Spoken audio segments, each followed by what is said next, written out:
Hello, and welcome to the How to Play video for Tangram City. As a city planner, the Queen has tasked you with building a city full of harmony. You'll need to balance buildings and parks, as well as the almighty rectangle in order to please her. So follow along as we learn how to set up and play a game of Tangram City. To begin, give each player a city board and a point marker of the same color. They will also need one black balance marker, a green balance marker, 6 fountain tiles, and a set of 23 city tiles. Each player will have the same set of city tiles, so be careful not to mix them together. You can use the included bags to keep them separate for easier setup in the future. Now, place the scoring board so that it is visible to all players and everyone will place their point marker on the one space of the score track. Shuffle the 23 cards and place the deck face down below the scoring board like this. Give the start marker to the player who read the rulebook or watched the rule video, and setup is now complete. Tangram City is played over 6 rounds. The first 5 are standard rounds, with the 6th and final round having slight rule changes.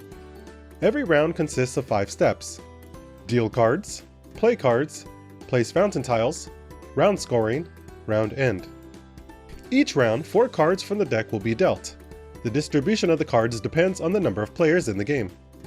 In a one-player game, lay out 2 cards face up on the table, then 2 more cards face down in a row.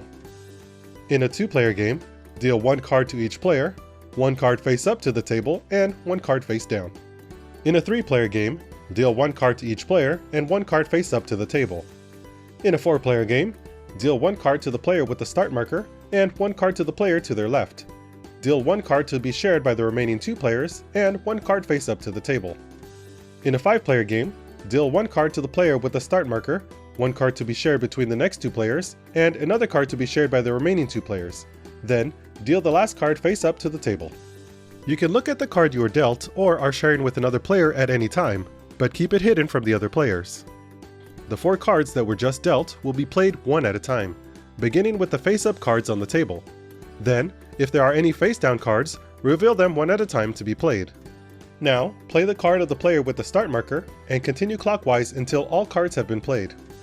When a card is played, all players will select the indicated city tile from their set and place it on their respective city boards. This is done simultaneously by all players. Tiles must be placed on empty squares. You may rotate and flip your tile before placing it, and you must place your tile on your own city board.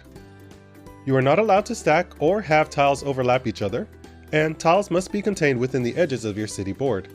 Once placed, you cannot move the city tile after a new card has been revealed. You may also choose not to place the indicated city tile. Simply set it aside, as you are not allowed to play it later. While not mandatory to place city tiles adjacent to each other, it will become important during scoring, which we will learn about later. Some tiles are similar in shape to one another. Their cards show this exclamation mark as a reminder to look closely and select the right tile. Once all 4 city tiles have been placed, each player takes one of their fountain tiles and places it on their city board following the same rules as before.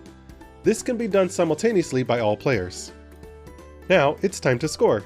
Each player will locate the largest fully built rectangle on their board and score 1 point for each square in that rectangle. This 3x4 rectangle, for example, would score you 12 points. The color of the tiles for this scoring is irrelevant. All that matters is that the squares are fully built. To finish the round, each player counts the number of squares that are fully built with black building tiles, and adjusts the balance marker on their city board accordingly. The same thing is done for the green park tiles and the green balance marker. Square tiles that are built with a black triangle and a green triangle, such as this one, do not count for either color. However, if a black or green triangle is combined with a fountain tile, it counts for the corresponding color. If there are 2 fountain tiles in a single square, it does not count for either color and has no influence on your balance markers. Now pass the start marker to the person who currently has the highest score. If multiple players have the highest score, the start marker must be given to the next player with the highest score in clockwise direction of the previous starting player. Continue these steps until the 6th and final round. In the final round, there will only be 3 cards left in the deck. Lay them all out face up on the table. Now, all players will simultaneously place these last 3 city tiles on their city boards in any order they wish. Once everyone is finished placing their tiles, each player will place the remaining fountain tile on their city board. Continue to scoring as usual and adjust the balance markers if needed. The game is now over and bonus points are awarded. If a player has fully built out the 7x7 grid of their city board, they earn 15 bonus points. Now, each player checks the difference between their black and green balance markers and receives bonus points depending on how far apart they are. You'll earn 20 points if they are in perfect balance, 10 points if they are 1 or 2 spaces apart, 5 points if they are 3 or 4 spaces apart, and no points if they are 5 or more spaces apart. Once the bonus points are awarded, compare scores and the player with the highest score is the winner. If there is a tie for first place, those players share the victory.